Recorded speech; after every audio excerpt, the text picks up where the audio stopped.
Hello and welcome everybody. दोस्तों, आज है 19 जून 2021 और हम लोग करने वाले हैं द इंडियन एक्सप्रेस के न्यूज़पेपर की एनालिसिस। हालांकि हमारा सबसे ज़्यादा फोकस एडिटोरियल के ऊपर रहता है, जिसमें हम लोग दिन में एक अच्छे से एडिटोरियल की इन डेप्थ एनालिसिस करते हैं, लेकिन फिर भी थोड़ा सा सरफेस पे देख लेते हैं कि आज की इंपॉर्टेंट न्यूज़ कौन सी है। तो चलिए डिले नहीं करते, सीधा स्टार्ट करते हैं। आज की सबसे पहली न्यूज़ है वो है J&K से। जब से आर्टिकल 370 वहां पे रिवोक हुआ था, काफ़ी टेंशन चल रही थी, लेकिन अभी वहां पे सरकार डिस्ट्रिक्ट डेवलपमेंट काउंसिल के इलेक्शंस करवाना चाहती है, जिसके लिए वहां से जो जो कॉन्स्टिट्यूएंसीज हैं उसकी बाउंड्री को रीड्रॉ करना चाहती है, जिसके लिए दूसरी पॉलिटिकल पार्टीज को वहां पे इनवाइट किया गया है। ठीक है, तो अभी वहां पे क्या होगा, इस इशू को थोड़ा देखने वाला रहेगा। हालांकि ये एग्जाम के परस्पेक्टिव से इंपॉर्टेंट न्यूज नहीं है, कभी इसके बारे में पूछेंगे नहीं, बट स्टिल आपको इशू पता होना चाहिए कि आर्टिकल 370 वाला पूरा इशू क्या है, J&K का पूरा इशू क्या है। ठीक है, चलिए दूसरी न्यूज है यहाँ पे, वो है centre plans built in order to censor the reexamining of a cleared film. मतलब अगर सेंसर बोर्ड ने कोई मूवी ऑलरेडी पास कर दी है, उसके बावजूद भी सेंटर दोबारा से उस मूवी को री एग्जामिन कर सकता है, राइट। इसके लिए एक अमेंडमेंट बिल को अभी प्रपोज किया गया है। It is just a draft. ये लोगों से सजेशन मांग रहा है। अगर आपके पास भी कोई सजेशन है, आप भी इसको दे सकते हो। हालांकि क्रिटिक्स को बहुत क्रिटिसाइज कर रहे हैं। उनका ये मानना है कि सरकार, सेंटर जो है वो बॉलीवुड को, वो सिनेमा को कंट्रोल करना चाहती है इस बिल के थ्रू, और फ्रीडम ऑफ एक्सप्रेशन को दबाना चाहती है, जिस तरह के आरोप हमेशा से ही सेंटर के ऊपर लगते आए हैं। ठीक है, एक न्यूज़ यहाँ पे, ये फालतू की न्यूज़ है, इसको पढ़ने वाला कोई रिक्वायरमेंट नहीं है, इसको भी आप मत पढ़िए, कोई दिक्कत नहीं है। एक दूसरी न्यूज़ है वो, परसों मैंने एडिटोरियल करवाया था UAPA के बारे में, क्योंकि JNU के कुछ स्टूडेंट्स को अभी दिल्ली हाई कोर्ट ने बेल दे दिया है। तो UAPA का इन डेप्थ एनालिसिस आपको देखना चाहिए, ज़रूर ज़रूर देखना चाहिए, जिसका लिंक भी मैं डिस्क्रिप्शन में डाल दूंगा, आप वहाँ पे जाके उसको देख सकते हो। तो जब इन तीनों लोगों को दिल्ली हाई कोर्ट ने जमानत दे दी थी, बेल दे दी थी, उसके अगेंस्ट में दिल्ली पुलिस वो कहाँ गई है, सुप्रीम कोर्ट में गई है। और सुप्रीम कोर्ट ने इनकी बेल को रिजेक्ट करने से मना कर दिया है। लेकिन सुप्रीम कोर्ट ने ये बोला है कि UAPA एक्ट को जिस तरह से रीडिफाइन किया गया है बाय दिल्ली हाई कोर्ट, उसको हम लोग जरूर जांच पड़ताल करेंगे। तो अब ये फ्यूचर में देखने वाला रहेगा कि सुप्रीम कोर्ट इसके ऊपर क्या एक्शन लेता है, कैन की बेल प्ली को कैंसिल करता है फ्यूचर में, और कैसे वो UAP एक्ट के बारे में बात करता है। तो बड़ा इंटरेस्टिंग रहेगा, आप वो एनालिसिस जरूर देखें।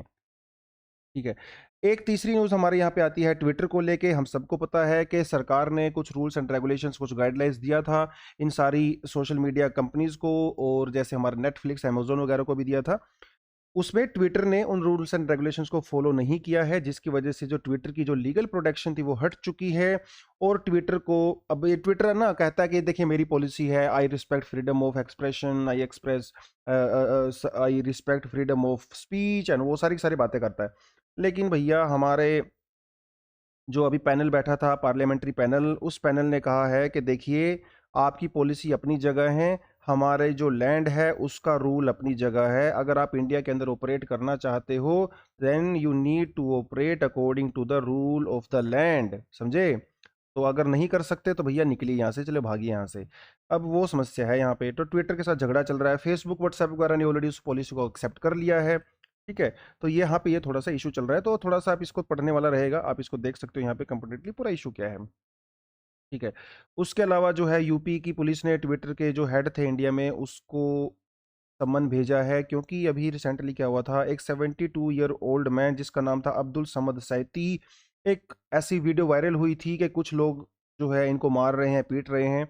ही इज़ अ मुस्लिम गाय, लेकिन उनसे वो जबरदस्ती जय श्री राम के नारे लगवा रहे हैं। तो ये कम्युनल टेंशन यहाँ पे स्प्रेड करने की कोशिश की गई है, और ट्विटर के प्लेटफॉर्म पे बहुत सारे लोगों ने इसको शेयर किया, स्वरा भास्कर और बहुत सारे लोगों ने इसको शेयर किया। तो उसके अगेंस्ट में ट्विटर के हेड के खिलाफ FIR भी दर्ज हुई। देखिए, अभी ट्विटर को लीगल प्रोटेक्शन नहीं है। ट्विटर ये नहीं कह सकता कि देखिए सर, मैं तो मीडियम हूँ, कोई मेरे मीडियम पे क्या अपलोड करता है वो मेरी जिम्मेदारी नहीं है, क्योंकि ट्विटर की वो प्रोटेक्शन हट चुकी है।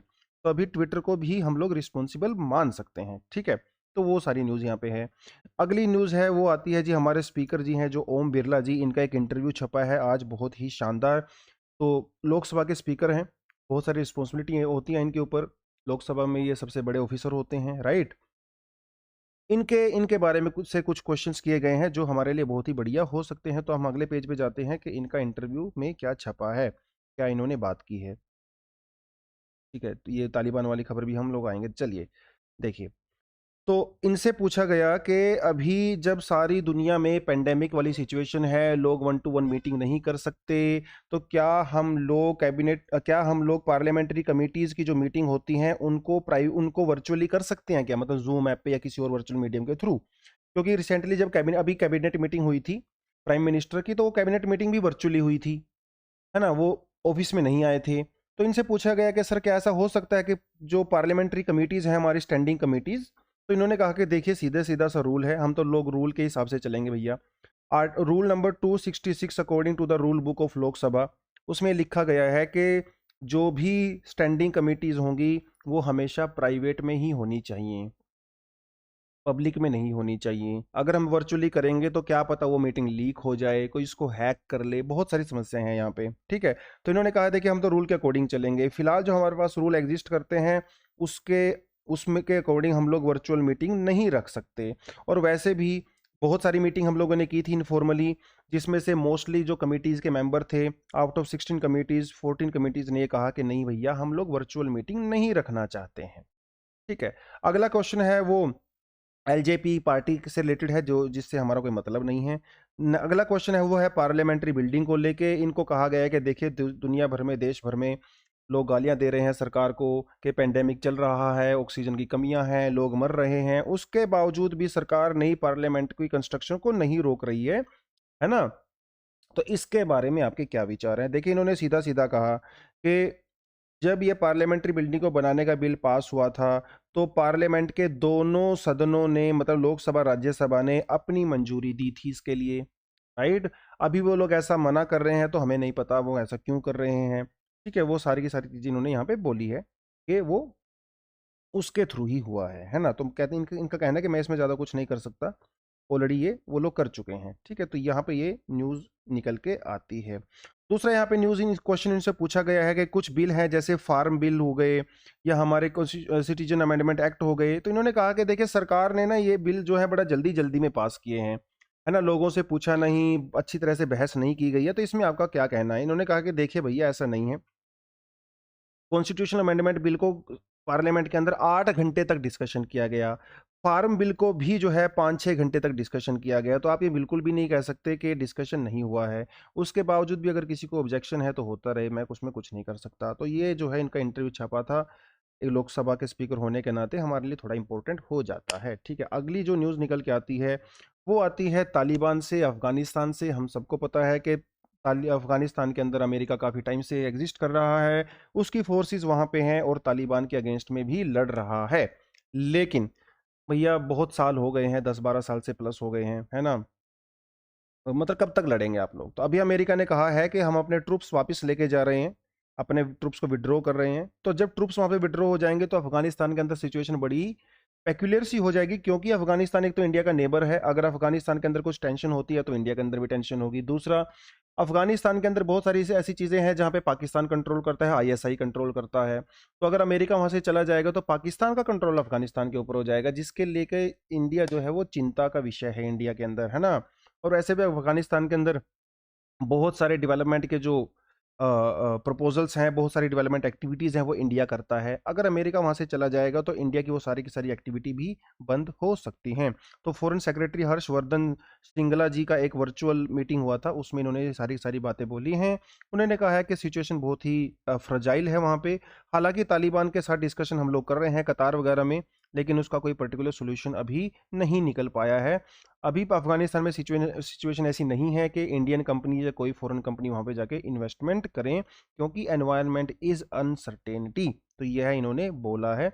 और क्योंकि इंडिया का अपने नेबर्स के साथ रिलेशन कैसा होना चाहिए हमारे एग्जाम के पर्सपेक्टिव से भी इंपॉर्टेंट हो जाता है, राइट।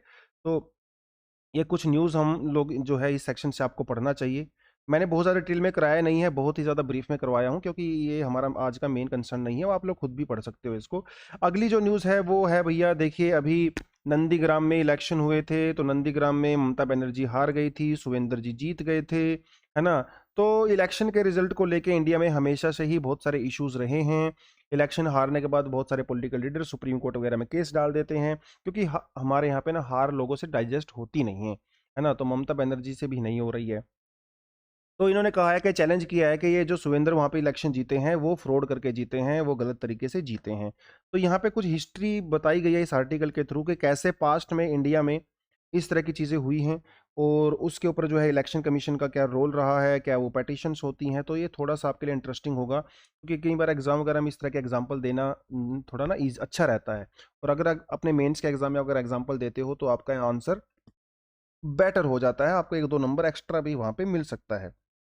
इंदिरा गांधी का केस बहुत हाई प्रोफाइल रहा था। इंदिरा गांधी के केस को इलाहाबाद हाई कोर्ट ने कैंसिल कर दिया था और उसके बाद ही इमरजेंसी यहाँ पे लगी थी क्योंकि इंदिरा गांधी जी जो है वो डेमोक्रेसी में ज़्यादा बिलीव करती नहीं थी। तो वो सारी की सारी चीज़ें जुडिशरी को पूरी तरह से इन्होंने अपने कब्जे में कर लिया था एक तरह से, मतलब ये कह सकते हो। तो ये कुछ ऐसी न्यूज़ थी आज का एडिटोरियल जो हमारा मेन मुद्दा है ना। तो ये हुज पार्टी इज इट, ये एलजेपी के बारे में है ना। तो ये इसका हमारा कोई मतलब नहीं है, पूरा पॉलिटिकल न्यूज़ है ये। हालांकि आप थोड़ा इसको पढ़ सकते हो क्योंकि SY कुरैशी जो है इलेक्शन कमिश्नर रहे हैं, तो अपने पर्सपेक्टिव से वो किस तरह की चीज़ों को बताएंगे। थोड़ा सा आप इसको एक बार पढ़ सकते हो ज़रूर अगर आपके पास टाइम है। अगर टाइम नहीं है तो कोई दिक्कत नहीं है, मत ही पढ़िए, छोड़ सकते, कोई प्रॉब्लम। चलिए, जो हमारा आज का मेन कंसर्न है वो ये है, क्योंकि वैसे भी क्लाइमेट और एनवायरनमेंट हमारे यूपीएससी का फेवरेट टॉपिक्स में से रहता है ना।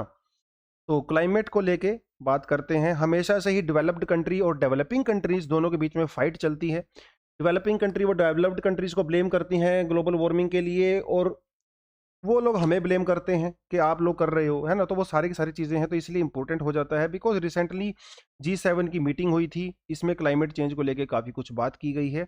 तो this is going to be today's editorial जिसकी हम लोग एनालिसिस करने वाले हैं। ठीक है, तो पहले हम लोग देखते हैं कि G7 क्या है। G7 इस दुनिया की सबसे 7, मैं डेवलप्ड तो नहीं बोलूंगा लेकिन डेमोक्रेसी जरूर बोलूंगा, है ना। They are the richest and the, उनके बीच में क्या कॉमन है, ये कॉमन नहीं है कि वो लोग अमीर हैं, कॉमन ये है कि सभी के सभी के अंदर डेमोक्रेसी है। USA, UK, Canada, France, Germany, Italy और जापान, ये 7 कंट्री हैं जिनके अंदर डेमोक्रेसी है और सबसे रिचेस्ट भी हैं, कह सकते हो आप, है ना। इनका एक ग्रुप है G7 ग्रुप। कोई भी अगर डिसीजन लेना होता है वर्ल्ड को जो इम्पैक्ट करता है, चाहे वो ग्लोबल वार्मिंग हो, चाहे वो इकोनॉमी से रिलेटेड हो, डिफेंस से रिलेटेड हो, ये सारे के सारे लोग आते हैं, मिलते हैं, बैठते हैं, बैठक करते हैं आपस में और डिसीजन लेते हैं। इस बार यह मीटिंग जो है कार्नवॉल में हुई। ठीक है, CORNWALL कार्नवॉल में हुई, यूके के अंदर है। तो जब इस मीटिंग का क्या एजेंडा था, इस मीटिंग का एजेंडा था क्लाइमेट चेंज।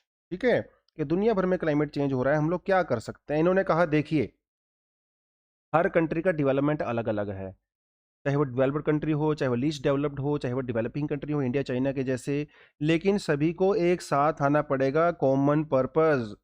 ठीक है, क्योंकि क्लाइमेट चेंज अकेले कंट्री की समस्या नहीं है, पूरी दुनिया आपस में जुड़ी हुई है। अगर कहीं एक जगह पे इम्पैक्ट होगा तो दूसरी जगह पे भी इम्पैक्ट होगा। तो भैया सब के सब साथ आओ, मिल के जुल के काम करो। ठीक है, अभी आज के टाइम में सिचुएशन कैसी है, सिचुएशन ये है कि जो अमेरिका और जो यूरोप है वो 60% ग्रीन हाउस गैस को एमिट कर चुका है। मैं प्रेजेंट की बात नहीं कर रहा हूं, मैं पास्ट की बात कर रहा हूं। इंडस्ट्रियल रिवॉल्यूशन के बाद जितना भी ग्रीन हाउस गैस का एमिशन हुआ है उसमें से 60% एमिशन यूरोप का और अमेरिका का हुआ है। तो इसका मतलब ये सबसे ज्यादा रिस्पॉन्सिबल हैं हिस्टोरिकली। लेकिन प्रेजेंट की अगर मैं बात करूं तो प्रेजेंट में ये लोग 25% ग्रीन हाउस गैस को एमिट कर रहे हैं। पास्ट में 60, ओवरऑल 60%, लेकिन प्रेजेंट में 25%, क्योंकि अभी इंडिया चाइना है ना, इन्होंने टेक ओवर कर लिया इसको एनीवेज। लेकिन अगर पर कैपिटा के टर्म में बात करूं तो पर कैपिटा टर्म में अभी भी अमेरिका और यूरोप इंडिया और चाइना से कई गुना ज्यादा ग्रीन हाउस गैस को एमिट करती हैं क्योंकि वहां पे पॉपुलेशन कम है। ठीक है, तो मतलब हिस्टोरिकली ये रिस्पॉन्सिबल हैं। प्रेजेंट में नो डाउट इंडिया और चाइना काफी ज्यादा एमिट करते हैं, लेकिन रिस्पॉन्सिबिलिटी क्या है वो कॉमन होनी चाहिए सभी की। तो ये है बात यहाँ पे निकल के आती है। ग्रीन हाउस गैसेस क्या है आपको पता ही है, जैसे कार्बन डाइऑक्साइड हो गया, मीथेन हो गया, ये वो गैसेस होती हैं जो हीट को एब्जॉर्ब करती हैं, राइट। तो ये है आज का सिनेरियो। इस तरह के फैक्ट्स आपको एग्जाम में डेफिनेटली देने चाहिए, आपको पता चलेगा। ठीक है, तो G7 की मीटिंग में क्या हुआ, देखिए इन्होंने कहा कि देखो भैया, हमारी रिस्पॉन्सिबिलिटी तो है ही, वो तो अंडरस्टूड सी बात है, लेकिन डेवलपिंग कंट्रीज की भी रिस्पॉन्सिबिलिटी है। मतलब अभी ये लोग किसके ऊपर कह रहे हैं, ये कह रहे हैं कि देखो हम तो एफर्ट लेंगे ही, लेकिन India, China, Russia, South Africa, इनको भी रिस्पॉन्सिबिलिटी लेनी पड़ेगी, responsibility to the developing countries. मतलब इन्होंने आज के समय में जो ग्लोबल वार्मिंग है उसका ठीकरा हमारे सर पे फोड़ दिया है। एक चीज होती है कॉमन बट डिफरेंशिएटेड रिस्पॉन्सिबिलिटी, देखिए यहाँ पे लिखा हुआ है कॉमन एंड डिफरेंशिएटेड रिस्पॉन्सिबिलिटी। तो जब भी आप UNFCCC या क्योटो प्रोटोकॉल को पढ़ते हो तो वहां पे एक चीज निकल के आती है TBDR। इसका मतलब ये है कि क्लाइमेट चेंज की रिस्पॉन्सिबिलिटी सबकी कॉमन है, लेकिन उसकी रिस्पॉन्सिबिलिटी जो है वो डेवलप्ड कंट्री को ज्यादा लेनी पड़ेगी। मतलब ये प्रॉब्लम तो कॉमन है, लेकिन ज्यादा जिम्मेदार कौन है? Developed country. तो इस ग्रीन हाउस गैसेस को एमिट करने में सबसे ज्यादा एफर्ट किसको करना पड़ेगा? डेवलप्ड कंट्री को करना पड़ेगा, क्योंकि भैया आप पास्ट में पाप कर चुके हो तो उस पाप का प्रायश्चित भी आपको करना पड़ेगा। हम लोग तो अभी पाप करना शुरू किया है पिछले 20-30 साल से, है ना? तो अभी हम लोग पाप का घड़ा भरा नहीं है, आपका पाप का घड़ा भर चुका है। तो ये इसका मतलब सीधा सीधा सा ये है common and the differentiated responsibility. तो G7 ने कहा है कि देखिए डेवलपिंग कंट्रीज को काफी ज्यादा स्टेप लेने पड़ेंगे, ठीक है, तभी जाके ये प्रॉब्लम सोल्व होगी। तो कहने का मतलब ये है कि G7 के बाद अभी जब G20 की मीटिंग होगी, G20 की मीटिंग का इंडिया भी एक पार्ट है, चाइना भी एक पार्ट है, उस समय देखना रहेगा कि ये डिस्कशन कहां तक निकल के जाती है। देखिए G7 में तो इन्होंने एक सीधा सीधा बोल दिया है कि डेवलपिंग कंट्रीज को भी आगे आना पड़ेगा। अब G20 में देखना रहेगा कि इंडिया क्या बोलता है इसके अगेंस्ट में, चाइना क्या बोलता है, रशिया क्या बोलता है ना? तो वो थोड़ा सा इंटरेस्टिंग यहाँ पे रहेगा। G20 की मीटिंग जो है अक्टूबर नवंबर में इटली में होने वाली है। तो हमारे सामने यहाँ पे दो ग्रुप हैं, G7 और G20। G7 काफी क्लोज ग्रुप है और G20 काफी ब्रॉड ग्रुप है, जिसके अंदर डेवलप्ड कंट्री और डेवलपिंग कंट्री भी आती हैं, ठीक है। तो G7 ने बोला है कि आप भी साथ में आओ, मतलब साथ या साथ हाथ बढ़ाना रहे, एक साथ ही समस्या से लड़ेंगे हम लोग। एनीवेज जो भी रहेगा, G7 में एक और बड़ी इंटरेस्टिंग चीज सामने आई। इन्होंने कहा कि 2050 तक हम लोग नेट जीरो एमिट करेंगे। मतलब देखिए नेट जीरो का मतलब क्या है कि 2050 तक हम लोग कार्बन एमिशन को जीरो पे लेके आएंगे। मतलब जितना CO2 हम लोग एमिट करेंगे उतना ही CO2 हम लोग उसको प्रोसेस करेंगे। मतलब no profit no loss type का है ये। मतलब 2050 के बाद हम लोग एनवायरनमेंट के अंदर CO2 ऐड नहीं करेंगे, जितना ऐड करेंगे उतना ही अब्जॉर्ब करेंगे। मतलब पेड़ वेड़ लगाएंगे, लेटेस्ट टेक्नोलॉजी लगाएंगे, है ना, क्लीन एनर्जी को अडोप्ट करेंगे, वो सारी की सारी चीजें यहाँ पे हैं। तो इन्होंने कहा है कि देखिए भैया, इसको करने के लिए डेवलपिंग कंट्रीज को डीप कट्स करने पड़ेंगे 2020 के अंदर। मतलब जैसे इंडिया है, इंडिया क्या करता है अभी? इंडिया कोल के ऊपर डिपेंड करता है इलेक्ट्रिसिटी जनरेट करने के लिए, और कोल सबसे बड़ा एमिटर है ग्रीन हाउस गैसेस का। तो इन्होंने डेवलपिंग कंट्री, और चाइना भी ऐसा ही करता है, चाइना भी काफी ज्यादा कोल के ऊपर डिपेंड करता है। तो इन्होंने कहा कि अगर 2050 में आपको टारगेट अचीव करना है तो उसके लिए 2020s में, मतलब ये जो डिकेड चल रहा है, यहां पे आपको कोल की कंजप्शन काफी कम करनी पड़ेगी, क्योंकि कोल यहाँ पे सबसे बड़ा विलन है। तो इंडिया के इसके ऊपर डायरेक्ट इंपैक्ट होने वाला है, क्योंकि इंडिया का तो इलेक्ट्रिसिटी डिपार्टमेंट ही पूरा कोल के ऊपर चलता है। तो इंडिया यहाँ पे प्रॉब्लम फेस कर सकता है। G7 ने ये कहा कि देखिए अगर आप कोल के ऊपर कम डिपेंडेंसी करोगे तो हम आपको हेल्प करेंगे, हम आपको हेल्प करेंगे, जिसे कहा जाता है ODA। ODA का मतलब ये होता है कि ऑफिशियल डेवलपमेंट असिस्टेंस। इन्होंने इंडिया को सीधा सीधा बोल दिया है, मतलब चाइना को भी, कि अगर आप कोल को कम करोगे तो हम आपको पैसा देंगे, हम आपको टेक्नोलॉजी देंगे, लेकिन आप हमें कमिटमेंट दीजिए। इंडिया ने कहा कि देखते हैं क्या होगा फ्यूचर में। तो दो चीजें ऐसी हैं, अगर आपको क्लाइमेट चेंज की तरफ आगे बढ़ना है, अगर कुछ करना है आपको, तो दो सेक्टर में आपको काम करना पड़ेगा। एक आता है आपका फाइनेंस और दूसरा आता है आपका टेक्नोलॉजी। तो मतलब फाइनेंस और टेक्नोलॉजी। अब इंडिया और डेवलपिंग कंट्री के पास ना तो बेचारों के पास फाइनेंस है ना टेक्नोलॉजी है, पैसा भी कम है, टेक्नोलॉजी भी पुरानी है। तो हम से बोलते हैं देखिए हमें पैसा चाहिए। कितना पैसा चाहिए? $100 बिलियन चाहिए। और ये $100 बिलियन का क्या मतलब है? कोपनहेगन में जब कॉन्फ्रेंस ऑफ पार्टी हुआ था 2009 में, उस टाइम पे डेवलप्ड कंट्रीज ने ये बोला था कि डेवलपिंग कंट्रीज को और गरीब कंट्रीज को, पुअर कंट्री को, हम लोग $100 बिलियन देंगे हर साल। लेकिन भैया 2008 में आपको पता ही है क्राइसिस आ गया था, इकोनॉमिक क्राइसिस, तो पैसा उनके पास भी नहीं था, कम हो गया था।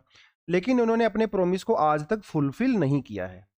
मतलब आप खुद के प्रॉमिस तो फुलफिल नहीं कर रहे हो और आप हमसे एक्सपेक्ट कर रहे हो कि हम लोग कोल की कंजप्शन को कम करेंगे, है ना? तो पहले खुद तो एफर्ट लो और एक एग्जाम्पल सेट करो। आपने जो प्रॉमिस किया था उसको मत तोड़िए, हम लोग अपने प्रॉमिस को जो है फुलफिल करेंगे, ये हमारी गारंटी है। तो G7 ने अभी $2 बिलियन दिए हैं, 2 बिलियन, ओनली 2 बिलियन, मतलब ओनली 200 करोड़। ये तो कुछ भी नहीं है ना? ये तो ऊँट के मुंह में जीरे जैसा भी नहीं है। तो $2 बिलियन दिए हैं। इन्होंने कहा है कि देखिए आप कोल से ट्रांजिशन कर लीजिए, आप कोल की जगह जो है सोलर पावर प्लांट लगा लीजिए। अरे $2 बिलियन में थोड़ी होगा, दुनिया बहुत बड़ी है। तो ये काफ़ी नहीं है, इसको थोड़ा सा देखने की जरूरत है G7 को, है ना? इंडिया क्या करता है? इंडिया का ट्रैक रिकॉर्ड भैया बहुत अच्छा है। जैसे हम लोग, इंडिया ने प्रोमिस किया था पेरिस के अंदर, जो है हम लोगों ने प्रोमिस किया था कि हम लोग क्या करेंगे, 2030 तक 450 गीगावाट हम लोग सोल जो है ग्रीन हाउस गैसेस से, मतलब सॉरी, रीन्यूएबल एनर्जी से रिलीज करेंगे, मतलब जिसके अंदर सोलर विंड वगैरह हो गया। काफी बढ़िया टारगेट इंडिया ने सेट किया था यहाँ पे, ठीक है। हालांकि बहुत ही ज्यादा एम्बिशियस टारगेट है, लेकिन इंडिया अपने टारगेट की तरफ बहुत बढ़िया तरीके से चल रहा है। इंडिया में बीजेपी की सरकार कहो या इंडिया में जो गवर्नमेंट है आज के समय में सोलर एनर्जी को लेके काफी ज्यादा एफर्ट्स ले रही है। तो इंडिया अपना प्रॉमिस फुलफिल कर रहा है डेफिनेटली, जो उसने पेरिस के अंदर किया था।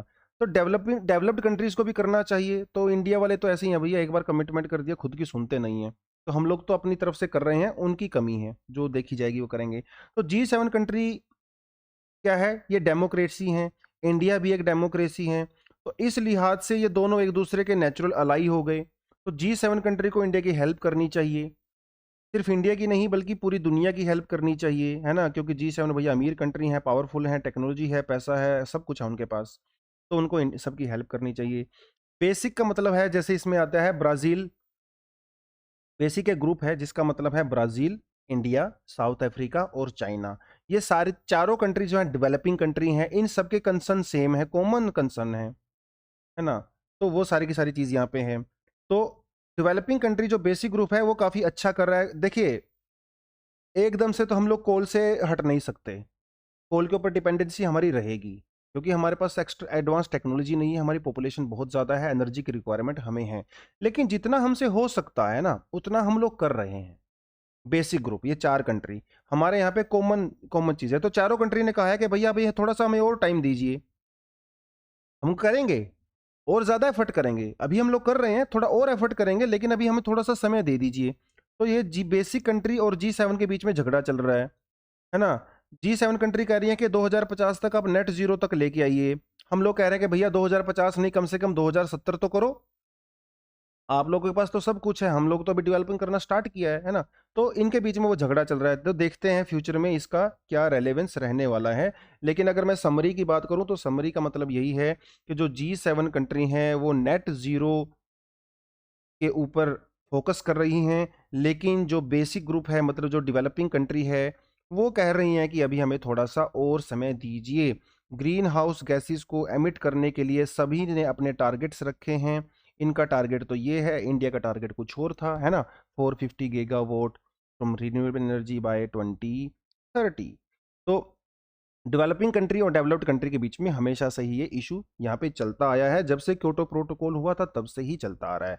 तो अभी G7 की मीटिंग हुई थी, लेट्स सी G20 की मीटिंग में क्या होता है। तो आज के एडिटोरियल में ये थोड़ी बेसिक बेसिक सी बातें बताई हैं, बहुत ज़्यादा डिटेल में जो है मंजीव सिंह पुरी अभी बहुत ज़्यादा डिटेल में गए नहीं हैं, लेकिन जितना डिटेल में गए हैं उतना हमारे लिए काफ़ी है यहाँ पे।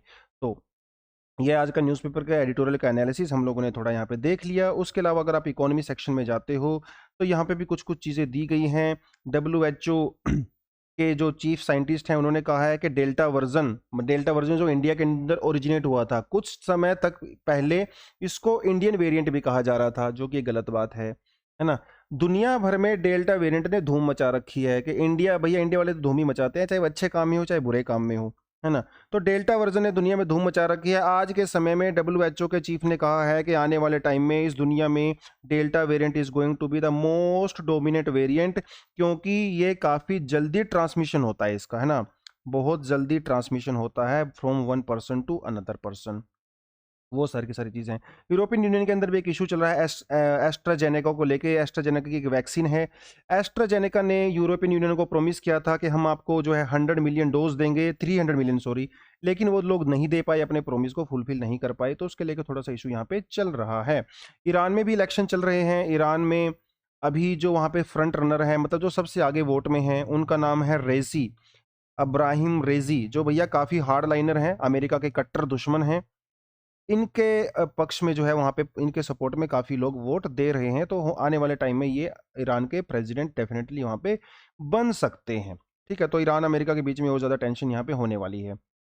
कनाडा में इंडियन ओरिजिन एक जज हैं जिनको वहाँ पे अपॉइंट किया गया है, तो पहली बार ऐसा हो रहा है।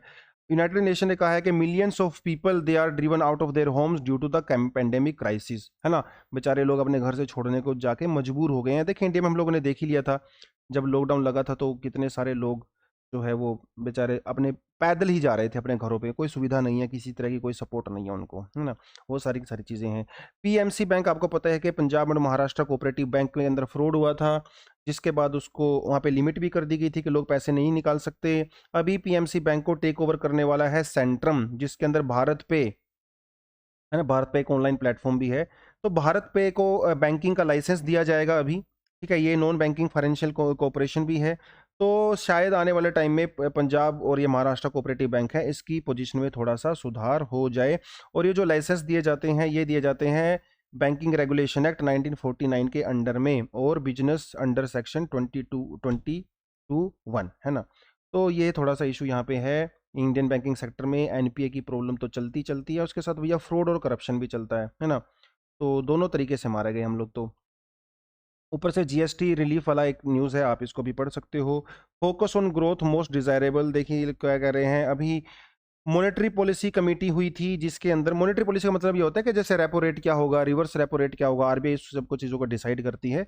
तो उसके लिए एक कमेटी बनाई जाती है जिसे कहा जाता है मॉनेटरी पॉलिसी कमेटी, जो आरबीआई के गवर्नर होते हैं। अभी कौन है, शक्तिकांता दास जी, ये उसके हेड होते हैं, उसको मीटिंग को हेड करते हैं। देखिए इन्होंने कहा, इन्होंने पॉलिसी रेट को चेंज नहीं किया है, दैट इज टोटली अनचेंज्ड, क्योंकि इन्होंने कहा है कि अगर पॉलिसी रेट को हम लोग चेंज करेंगे तो ग्रोथ के ऊपर इंपैक्ट पड़ सकता है, और आज के समय में ग्रोथ पे हमारा सबसे ज़्यादा फोकस रहेगा। तो थोड़ा सा आप इस न्यूज़ को भी यहाँ पे पढ़ सकते हो। ठीक है, तो यह आज की सारी न्यूज़ थी, आज की एडिटोरियल की एनालिसिस थी। आई होप आपको अच्छा लगा होगा।